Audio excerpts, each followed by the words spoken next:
Shaky Cam.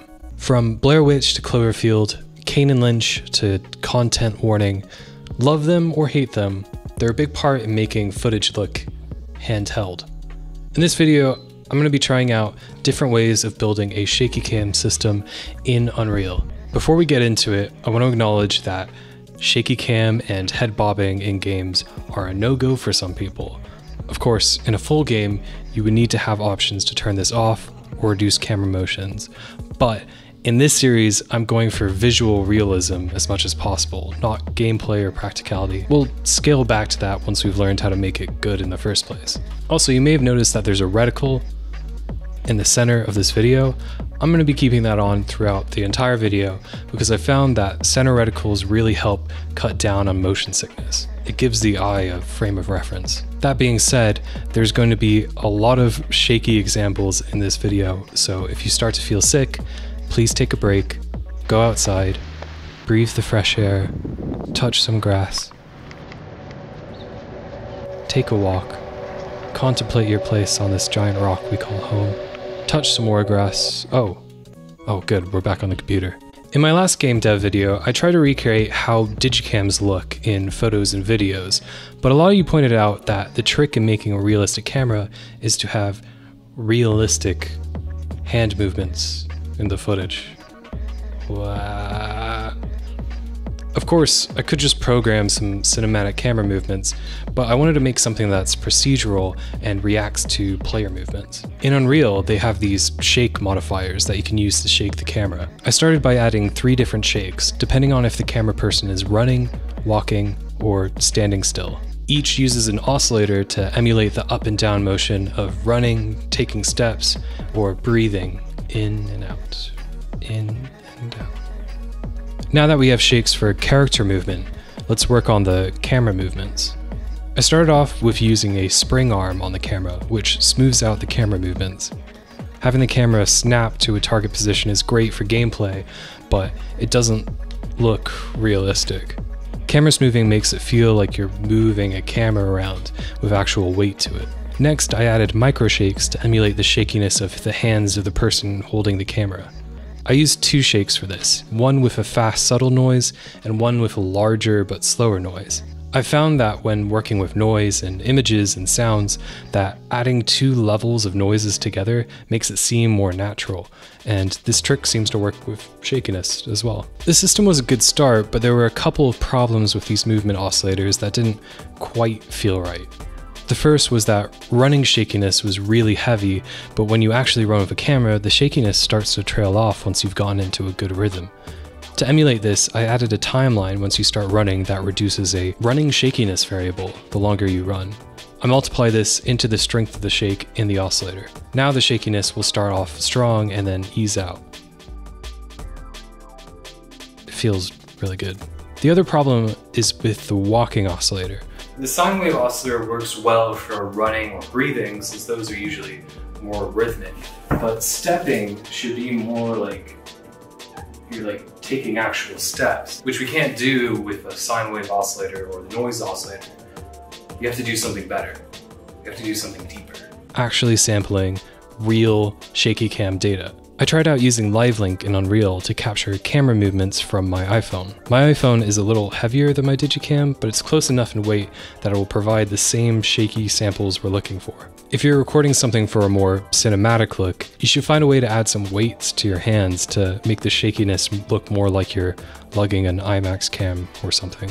Those are like 70 pounds. I recorded a few takes holding my phone at different lengths, walking, running, and then doing jumping jacks until I was out of breath and then holding it. I took some samples from these takes, cleaned up the data so that it would loop nicely, and replaced the noise modifier shakes with these new sample-based shakes. I also randomized when the start time of the shake would happen so you don't notice patterns. I also experimented with adding a donut in front of the camera to make it look more like GoPro footage or something, like the camera is encased. It definitely accentuated the shakes, but I didn't like it, so I removed it. The sample shakes did feel realistic, but I ran into a few problems. I think these are designed just to be used in cinematics. There's no way to infinitely loop them, and no way to smoothly transition in and out of shakes. The camera would just jolt to a new position when I transitioned from walking to running, which did not feel good. Also, the project data would just get corrupted whenever I used it until I deleted it, so that's not gonna work. Okay, instead of sampling camera data, what if we did something simpler by doing something more complex? Let's create a full character armature and then just duct tape a camera to their head. Now we could just use motion capture data to get accurate shakes. I'm saying shake so many times in this video, it's lost all meaning. Luckily, Unreal just released an animation sample project to show off their new motion matching system. It's a new way of selecting what animations to play based on the situation. It's like a complex state machine, it's really cool. I imported that into my project and attached a camera to the head socket of the armature, and the results were way better than I expected.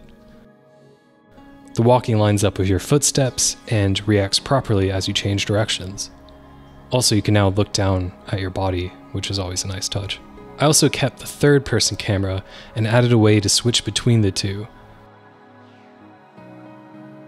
A ton of people mentioned that I should check out Kane & Lynch 2, which also has a handheld digicam aesthetic, but it was released in 2010, so at the time they were just going for like modern crappy camera realism.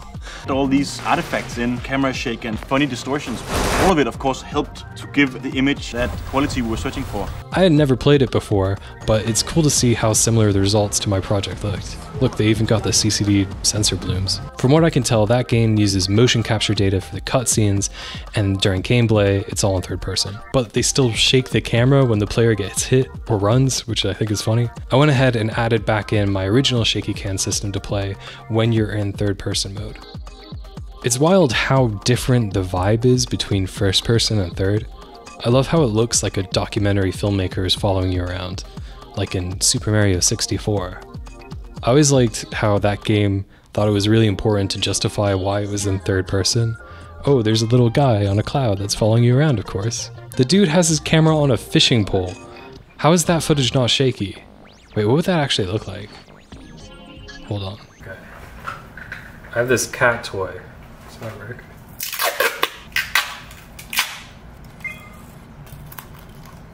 Is this anything? It's so bad. Oh no. I'm ready to film Mario. Go Mario. Mario. There's the star. Go get it. Whoa! Go get it. Mamma mia! Yippee!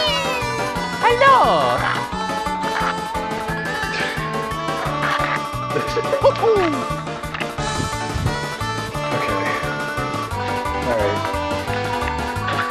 What was this video about again? Alright, shaky cams. This is as far as I've gotten. I think a further step would be to actually put a camera in the character's hand and add some physics simulation so that instead of smoothly moving the camera, there's like a little bounce back. But I tried that and I wasn't getting good results. So for now, I think this works. Oh, but also when you ragdoll the armature with the first person camera, it's extremely funny. Here's what it looks like. Ooh. I'm tired. Ooh.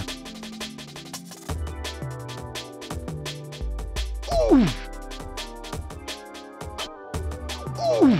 Next up, I'm going to be trying to recreate some of the digital artifacts that come about when you record digicam footage and then upload them or stream them onto the internet. Subscribe if you want to follow along with the project, and play Kitten Burst. The free DLC is out now.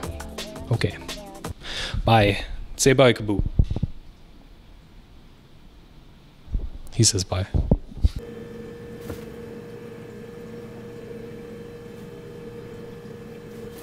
It's Kirby.